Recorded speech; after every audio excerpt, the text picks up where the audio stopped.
नमस्कार दोस्तों, स्वागत है आपका हमारे channel target for IAS and MPPSC with के। आज है 27 मई 2021 और हम लोग डिस्कस करेंगे आज का मध्य प्रदेश का करंट अफेयर। आज के इस करंट अफेयर में दोस्तों काफ़ी इंपॉर्टेंट एक क्वेश्चन होने वाला है कि मध्य प्रदेश के किस शहर में रोइंग सेंटर स्थापित किया जाएगा। साथ ही साथ स्पोर्ट्स से संबंधित एक और इम्पोर्टेंट फैक्ट है कि मध्य प्रदेश के कुछ जिले हैं जिनके लिए 40 लाख रुपए आवंटित किए गए हैं स्पेशली फॉर खेलों के लिए, गेम्स के लिए केंद्र सरकार द्वारा, तो उसको भी हम यहाँ पर डिस्कस करेंगे। साथ ही साथ और भी अन्य इंपॉर्टेंट करंट अफेयर के जो भी आज के क्वेश्चंस हैं मध्य प्रदेश करंट अफेयर के, उन सभी को हम डिस्कस करेंगे दोस्तों। तो अगर आप पहली बार इस चैनल को विजिट कर रहे हैं तो please subscribe my channel, hit bell icon, new update if you want to join my Telegram channel, link below description, you can go join my Telegram channel, there I will provide you PDF which is free of cost. Free of cost PDF लेने के लिए आपको Telegram channel join करना होगा, वहाँ आपको उस lecture की फ्री ऑफ कॉस्ट पीडीएफ मिल जाएगी। तो चलिए शुरू करते हैं हमारा आज का करंट अफेयर। तो हमारा पहला क्वेश्चन है दोस्तों, मध्य प्रदेश के सभी विश्वविद्यालयों में रक्त जांच लैब की स्थापना हो, यह आदेश किसके द्वारा दिया गया। दोस्तों काफ़ी अधिक इंपॉर्टेंट है क्योंकि गवर्नमेंट द्वारा धीरे धीरे करके लॉकडाउन खत्म करने की बात कही जा रही है और इसकी शुरुआत 1 जून से हो जाएगी। इसी के अंतर्गत मध्य प्रदेश में जो विश्वविद्यालय हैं, जो उच्च शिक्षा है, उनकी परीक्षाओं का आयोजन कराए जाने की भी बात की जा रही है। तो किस तरीके से इसकी तैयारियां हैं, तो इसके अंतर्गत बात की गई है कि प्रत्येक विश्वविद्यालय में रक्त जांच लैब की स्थापना हो। तो यह आदेश किसके द्वारा दिया गया है। आपका ऑप्शन नंबर 1 है मुख्यमंत्री द्वारा, राज्यपाल द्वारा, प्रधानमंत्री द्वारा या फिर गृह मंत्री द्वारा। तो इसका राइट आंसर है ऑप्शन नंबर 2, मध्य प्रदेश के राज्यपाल द्वारा। और मध्य प्रदेश की राज्यपाल कौन है, आनंदीबेन पटेल हैं दोस्तों। और यह कहाँ की राज्यपाल हैं, यह एमपी की राज्यपाल हैं और एमपी के साथ साथ कहाँ की राज्यपाल हैं, यूपी की राज्यपाल हैं। और जितने भी विश्वविद्यालय आते हैं दोस्तों वह किसके अंतर्गत आते हैं, राज्यपाल के ही अंतर्गत आते हैं।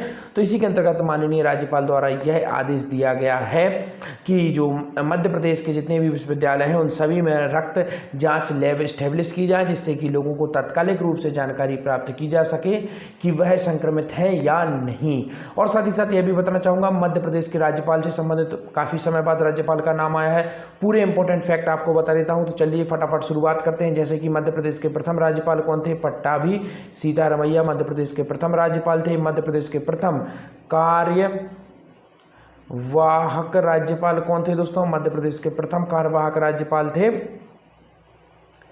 पीवी दीक्षित। लिख लीजिए दोस्तों, काफी अधिक इंपॉर्टेंट है। मध्य प्रदेश के प्रथम कार्यवाहक राज्यपाल कौन थे, पीवी दीक्षित थे। दोस्तों मध्य प्रदेश की प्रथम महिला जो राज्यपाल थी वह कौन थी, इसका जवाब आप लोगों को देना है क्योंकि मैं आप लोगों को बता चुका हूं कई बार। और यह बता देता हूं जरूर कि मध्य प्रदेश की जो दूसरी महिला राज्यपाल है वह कौन है, आनंदीबेन पटेल है। तो यह आपको याद रखना है। सबसे लंबे समय तक मध्य प्रदेश के कार्यवाहक राज्यपाल कौन रहे थे दोस्तों, सिन्हा जी रहे थे सबसे लंबे समय तक मध्य प्रदेश के कार्यवाहक राज्यपाल। तो यह थे कुछ इंपॉर्टेंट फैक्ट राज्यपाल से संबंधित। अब आपको बता देता हूं कुछ अनुच्छेद संविधान में कहां किस तरीके से राज्यपाल का प्रावधान किया गया है। तो चलिए सबसे पहले आपको बताता हूं राज्यपाल का प्रावधान संविधान के किस अनुच्छेद के अंतर्गत किया गया है। 153 के अंतर्गत प्रावधान किया गया है। 154 के अंतर्गत कहा जाता है कि यह जो राज्य की कार्यपालिका न्यायपालिका शक्ति राज्यपाल के पास ही होगी। 156 में इसका कार्यकाल दिया गया है दोस्तों। 157 में इसकी अहर्ताएं दी गई, अर्थात 35 वर्ष की आयु पूरी कर ली गई हो, पागल दिवालिया घोषित ना किया गया हो। तो यह सब पूरी की पूरी जानकारियां आपको 157 के अंतर्गत मिलेंगी। इसके बाद दोस्तों 159 के अंतर्गत दोस्तों मध्य प्रदेश में राज्यपाल की शपथ का प्रावधान किया गया है। तो यह भी काफ़ी अधिक इम्पोर्टेंट है। इसकी शपथ इसका जो किसके द्वारा दिलाई जाती है, राष्ट्रपति द्वारा दिलाई जाती है। और 160 में दोस्तों राज्यपाल की आकस्मिक शक्तियाँ दी गई हैं और 161 में दोस्तों राज्यपाल की क्षमा दान की शक्तियां दी गई हैं, जो कि काफी अधिक इंपॉर्टेंट है। तो चलिए आइए देखते हैं, विश्वविद्यालयों में रक्त जांच लैब की स्थापना हो, परीक्षाओं की समय सारणी वेबसाइट पर प्रदर्शित हो, वैक्सीनेशन की फुल प्रूफ व्यवस्था हो। राज्यपाल श्रीमती पटेल ने कुलपतियों को निर्देश दिए। राज्यपाल श्री आनंदीबेन पटेल ने सभी विश्वविद्यालयों में रक्त जांच लैब की स्थापना के निर्देश दिए। उन्होंने कहा कि लैब में नोवल कोरोना की जांच की व्यवस्था भी होनी चाहिए। नेक्स्ट क्वेश्चन देखते हैं, कोरोना नियंत्रण रणनीति निर्धारण के लिए कितने मंत्री समूह की समिति बनाई गई है। तो दोस्तों मध्य प्रदेश सरकार द्वारा कुछ मंत्रियों की समूह बनाया गया है जो कि कोरोना नियंत्रण की रणनीति को देखेंगे। तो इस मंत्रियों के समूह में अभी मंत्रियों के नाम क्लियर नहीं हुए हैं, परंतु मंत्रियों की जो संख्या है उसको डिसाइड कर दिया गया है। तो कितने मंत्रियों की संख्या होगी कोरोना नियंत्रण या उसको जो कोरोना नियंत्रण से संबंधित जो रणनीति होगी उसके निर्धारण के लिए कितने मंत्रियों के समूह बनाया गया है। और आपका ऑप्शन नंबर 1 है 5 मंत्रियों के समूह की समिति, 6 मंत्रियों के समूह की समिति, 8 मंत्रियों के समूह की समिति या फिर इनमें से कोई नहीं। दोस्तों इसका राइट आंसर है ऑप्शन नंबर 1, 5 मंत्रियों के समूह की समिति बनाई गई है। अभी इनके नाम क्लियर किए नहीं गए हैं, जैसे ही नाम क्लियर किए जाएंगे मैं आप लोगों को पूरे के पूरे नाम एज इट इज बता दूंगा। तो देखते हैं, कोरोना नियंत्रण रणनीति निर्धारण के लिए 5 मंत्री समूह गठित किए गए हैं। राज्य शासन द्वारा कोविड संक्रमण के नियंत्रण के लिए आगामी रणनीति निर्धारण करने मंत्रिपरिषद सदस्यों के 5 मंत्री समूह का गठन किया गया है। यह समितियां आवश्यकता अनुसार जिला क्राइसिस मैनेजमेंट कमेटी, विकासखंड क्राइसिस मैनेजमेंट कमेटी और ग्राम तथा नगर क्राइसिस मैनेजमेंट के सलाह मशूरा पर अपनी अनुशंसाएं सरकार को प्रस्तुत करेंगे। दोस्तों क्राइसिस मैनेजमेंट ग्रुप की स्थापना मध्य प्रदेश में कब की गई थी, यह काफी अधिक इंपॉर्टेंट है क्योंकि क्राइसिस मैनेजमेंट का ना जिक्र बार बार आ रहा है। तो इसकी स्थापना की गई थी दोस्तों 1987 में इसकी स्थापना की थी। आपको सभी को मालूम होना चाहिए 1984 में दोस्तों हमारे मध्य प्रदेश में जो भोपाल गैस त्रासदी हुई थी वो हुई थी और उसी से सबक लेते हुए मध्य प्रदेश सरकार द्वारा 1987 में इसकी स्थापना की गई थी। और उसके बाद में 2005 में इसके अंतर्गत संशोधन भी किया गया था और इसके साथ साथ कमेटियां गठित की गई थी अलग अलग स्तर पर। तो यह काफी अधिक इंपॉर्टेंट है। देखते हैं नेक्स्ट क्वेश्चन, आत्मनिर्भर मध्य प्रदेश के अंतर्गत निर्धारित लक्ष्य कब तक प्राप्त किए जाएंगे मुख्यमंत्री के अनुसार। अर्थात मुख्यमंत्री शिवराज सिंह चौहान जी द्वारा कहा गया है कि किस सन तक आत्मनिर्भर मध्य प्रदेश के लक्ष्य प्राप्त कर लिए जाएंगे। आपका ऑप्शन नंबर 1 है 2023, 2022, 2024 या फिर इनमें से कोई नहीं। इसका राइट आंसर क्या है दोस्तों 2023। कई बार मैं बता चुका हूं परंतु दोबारा फिर से इसका करंट में जिक्र हुआ है तो मैंने सोचा यहां पर आप लोगों को रिवाइज करा देना भी हो जाएगा और क्वेश्चन दोबारा से आप लोगों को समझ में भी आ जाएगा कि कितना इंपॉर्टेंट है। दोस्तों यहां पर आपको बता देता हूं जो आत्मनिर्भर मध्य प्रदेश है उसकी समिति गठित की गई है तो वह किसकी अध्यक्षता में इसकी समिति गठित की गई है दोस्तों। तो श्री नाम है उनका, ओनली श्री नाम है, इतना बस आपको याद रखना है। उन्हीं के अंतर्गत इसकी जो कमेटी है वह गठित की गई है। दोस्तों 2023 तो हमने देखा कि आत्मनिर्भर मध्य प्रदेश को प्राप्त कर लिया जाएगा, परंतु 2022 काफी अधिक इंपॉर्टेंट है। क्यों इंपॉर्टेंट है? क्योंकि इस समय तक माननीय प्रधानमंत्री द्वारा कहा गया था कि जो किसान है उनकी आयु क्या, उनकी जो आय है वह कितनी कर दी जाएगी, इनकम कितनी कर दी जाएगी, दोगुनी कर दी जाएगी। और इसी के साथ साथ 2022 में एक और इंपॉर्टेंट फैक्ट है। क्या इंपॉर्टेंट है? कि मध्य प्रदेश में दोस्तों किसका आयोजन होना है? खेलो इंडिया गेम का आयोजन होना है। तो यह which is very one of the important fact है दोस्तों कि 2022 में मध्य प्रदेश में किसका आयोजन होना है? खेलो इंडिया गेम का आयोजन होना है। और कहां पर होना है? भोपाल में होना है। This is very very important question. आते हैं, देखते हैं नेक्स्ट क्वेश्चन। कोरोना नियंत्रण में है, अब आत्मनिर्भर मध्य प्रदेश के लिए जुटना होगा। मुख्यमंत्री श्री चौहान, आत्मनिर्भर मध्य प्रदेश के अंतर्गत निर्धारित लक्ष्य 2023 तक प्राप्त किए जाएंगे। मुख्यमंत्री श्री चौहान ने आत्मनिर्भर मध्य प्रदेश का रोड मैप अधिकारियों को किया संबोधित। अब देखते हैं नेक्स्ट क्वेश्चन। भारत सरकार द्वारा कितने जिलों में खेलो इंडिया सेंटर के लिए 40 लाख रुपए की मंजूरी दी गई है? काफी अधिक इंपॉर्टेंट है। तो कितने सेंटर, कितने जिलों के लिए मंजूरी दे दी गई है? 4 जिलों के लिए, 5 जिलों के लिए, 6 जिलों के लिए या फिर इनमें से कोई नहीं। इसका राइट आंसर है ऑप्शन नंबर 1, मध्य प्रदेश के 4 जिलों के लिए 40 लाख रुपए की मंजूरी दे दी गई है। किसके द्वारा? भारत सरकार द्वारा। काफी अधिक इंपॉर्टेंट है दोस्तों। जिलों की चर्चा हुई है तो मध्य प्रदेश का नवीनतम जो गठित जिला है वह कौन सा है दोस्तों? निवाड़ी। याद रखना है आपको, निवाड़ी। और कौन से नंबर का है? 52वें नंबर का जिला है मध्य प्रदेश का दोस्तों और सबसे नवीन गठित जिला है। और किस संभाग के अंतर्गत आता है? सागर संभाग के अंतर्गत आता है। 2018 में इसे बनाया गया था। और इसके पहले एक और जिला था जिसे कब बनाया गया था दोस्तों? आगर मालवा, 51वां जिला था मध्य प्रदेश का। आपको मध्य प्रदेश के जितने भी जिले थे, जिस तरीके से उनका गठन हुआ है पूरा का पूरा आपको बता देता हूं। तो चलिए शुरुआत करते हैं दोस्तों। जब मध्य प्रदेश का गठन हुआ था तब मध्य प्रदेश में 8 संभाग थे और 43 जिले थे। याद रख लीजिए, काफ़ी अधिक इंपॉर्टेंट है। जब मध्य प्रदेश का गठन हुआ था तो कितने जिले थे? 43 जिले थे। परंतु जब आप देखेंगे 2000 में मध्य प्रदेश का जब आप देखते हैं विभाजन होता है, जब इस समय जब विभाजन होता है दोस्तों, तो फिर मध्य प्रदेश में कितने जिले बचते हैं और कितने आपके छत्तीसगढ़ में जाते हैं? तो दोस्तों 16 जिले छत्तीसगढ़ में जाते हैं, इतना आपको याद रखना है। और मध्य प्रदेश में कितने जिले रह जाते हैं? 45 रह जाते हैं दोस्तों। और जब हम दोनों को ऐड कर लेंगे दोस्तों तो कितना हमारा आएगा? तो दोनों को जब हम ऐड करेंगे दोस्तों तो आप यहां पर देखेंगे 61 जिले आएंगे। तो अब आपसे क्वेश्चन यही बनेगा कि छत्तीसगढ़ को कितने जिले गए थे दोस्तों? तो सीजी अर्थात छत्तीसगढ़, तो 16 जिले छत्तीसगढ़ को गए थे। और छत्तीसगढ़ अलग होने के बाद मध्य प्रदेश के पास कितने जिले थे? 45 जिले थे। और अगर आपसे क्वेश्चन वो पूछ लेगा कि गठन के पूर्व अर्थात छत्तीसगढ़ बनने के पूर्व टोटल कितने जिले थे मध्य प्रदेश में? तो टोटल आपको बता देना है 61 जिले थे। इतना बस आपको याद रखना है कि 16 जिले छत्तीसगढ़ को चले गए थे, 45 जिले मध्य प्रदेश में बचे थे और 61 जिले टोटल थे विभाजन के पूर्व। और जब मध्य प्रदेश बना था तब कितने जिले थे? 43 जिले थे। काफी अधिक इंपॉर्टेंट है, इसको आपको याद रखना है। और 230 कितनी है हमारे यहाँ पर विधानसभा सीटें हैं, प्लस 1 आंग्ल भारतीयों को दिया जाता था, जो कि अब खत्म कर दिया गया है।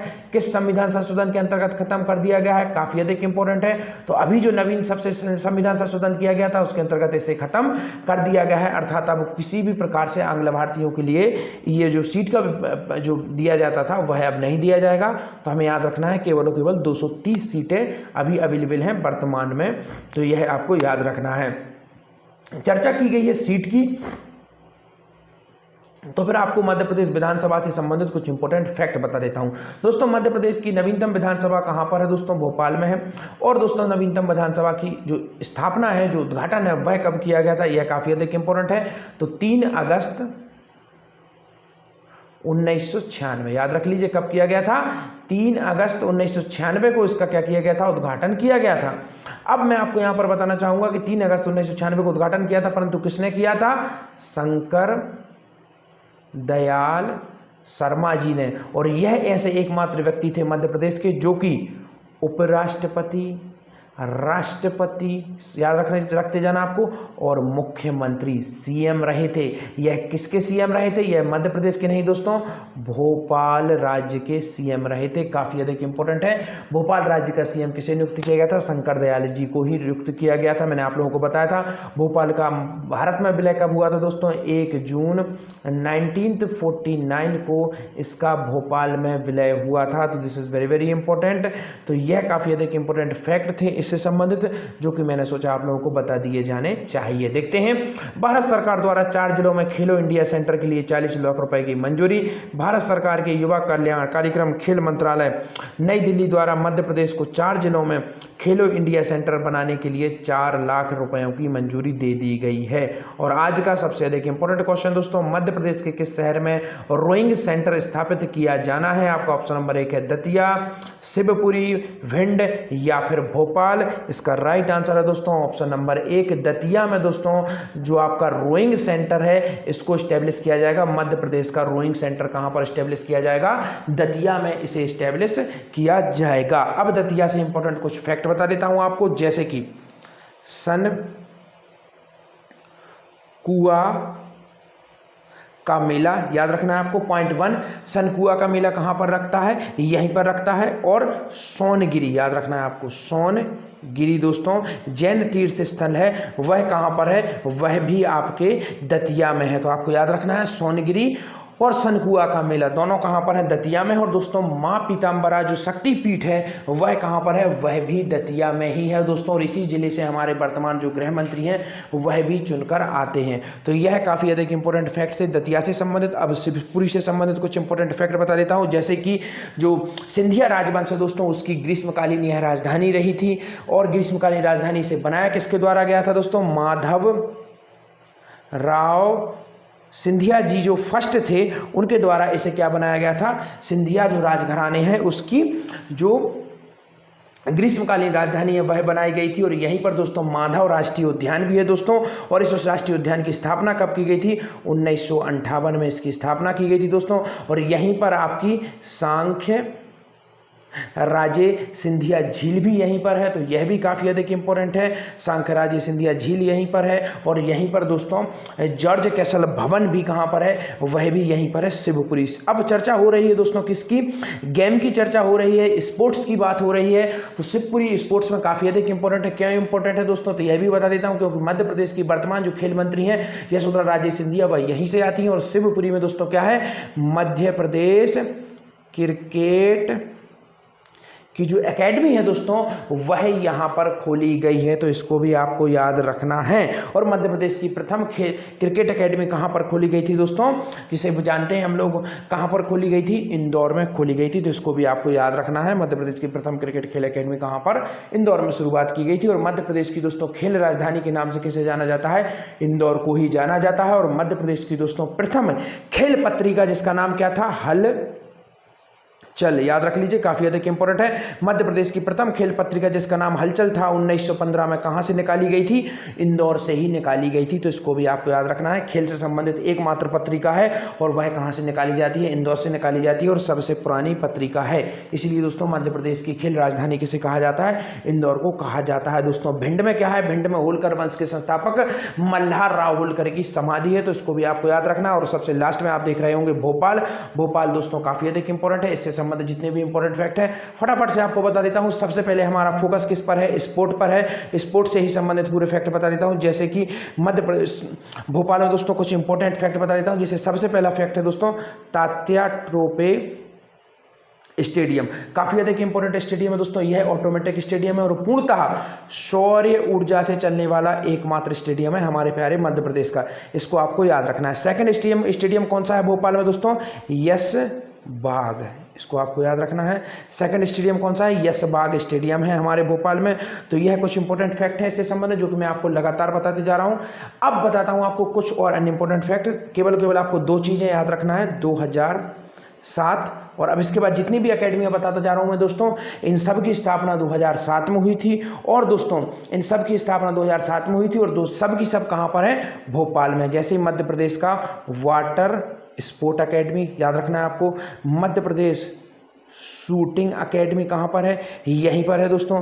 मध्य प्रदेश कराटे एकेडमी कहाँ पर है दोस्तों, यहीं पर है दोस्तों। और मध्य प्रदेश घुड़सवारी जो एकेडमी है वह भी यहीं पर है, और सभी की सभी 2007 में ही शुरुआत की गई थी इनकी। तो यह काफ़ी अधिक इंपॉर्टेंट है, जिनके बारे में मैंने आपको बताया, इनको आपको याद करना है। अब बता देता हूँ कुछ इंपॉर्टेंट फैक्ट दोस्तों मध्य प्रदेश में दोस्तों जो बैडमिंटन एकेडमी है दोस्तों वह कहां पर शुरू की गई थी दोस्तों, 1946 में उसकी स्थापना की गई थी। कहां पर की गई थी दोस्तों, 1946 में जबलपुर में, इसको आपको याद रखना है दोस्तों। मध्य प्रदेश में दोस्तों महिला हॉकी एकेडमी याद रखना है, कौन सी दोस्तों, महिला हॉकी एकेडमी कहां पर खोली गई थी, 2006 में खोली गई थी दोस्तों। कहां पर, ग्वालियर में, इसको आपको याद रखना है। महिला हॉकी एकेडमी कहां पर है, ग्वालियर में है दोस्तों। इसके बाद दोस्तों हॉकी का जो एसोसिएशन है दोस्तों वह कहां पर है, मध्य प्रदेश हॉकी एसोसिएशन कहां पर है दोस्तों, मध्य प्रदेश की संस्कृत राजधानी जबलपुर में। तो इसको आपको याद रखना है, मध्य प्रदेश हॉकी एसोसिएशन कहां पर है, मध्य प्रदेश की सांस्कृतिक राजधानी जिसे हम जबलपुर के नाम से जानते हैं, और यहीं पर भेड़ा घाट भी है, तो काफी अधिक इंपॉर्टेंट है। और दोस्तों यहां पर अभी तक हमने इन सबको देखा, इसके बाद कुछ खास स्टेडियम भी आपको बता देता हूं। जैसे कि तात्या टोपे हमने देखा भोपाल में है, यस बाग दोस्तों भोपाल में है। इसके बाद रानीताल नामक है एक दोस्तों जिसका नाम है रानीताल, यह कहां पर है, यह जबलपुर में ही है। रानीताल स्टेडियम कहां पर है, जबलपुर में है दोस्तों। इसके बाद एक और काफी अधिक इंपॉर्टेंट है और एमपीपीएससी का फेवरेट है, स्पेशली एमपी के जितनी भी अधिकतम एग्जाम है ये क्वेश्चन आपको देखने को जरूर मिल जाएगा, चाहे पुलिस हो चाहे कोई भी एग्जाम हो। काफी इंपॉर्टेंट स्टेडियम है दोस्तों, और यह स्टेडियम कहां पर है, यह स्टेडियम है दोस्तों ग्वालियर में।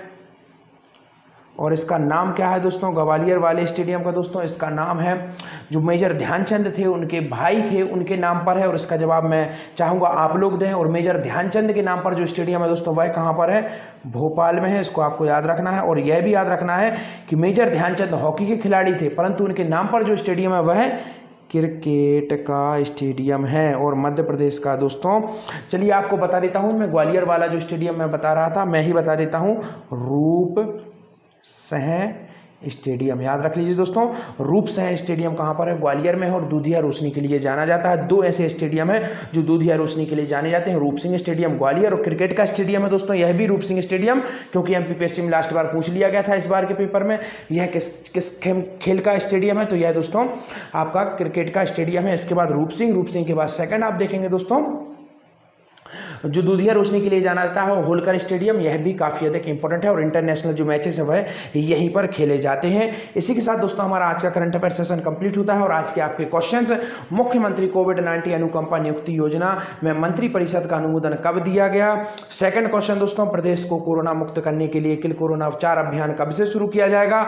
और थर्ड इंपॉर्टेंट क्वेश्चन, भारत सरकार के IRAD ऐप क्रियान्वयन में मध्य प्रदेश पुलिस किस नंबर पर है? तो दोस्तों आई होप वीडियो अगर अच्छी लगी हो तो चैनल को लाइक कर लीजिए, सब्सक्राइब कर लीजिए, और अगर आप पहली बार चैनल पर विजिट कर रहे हैं तो जरूर से जरूर सब्सक्राइब करिए। और जो इसकी PDF है, फ्री ऑफ कॉस्ट PDF है दोस्तों, टेलीग्राम चैनल में आपको जाना है और काफ़ी अधिक महत्वपूर्ण है, तो उसको भी प्राप्त कर लीजिए। Thank you so much watching this video.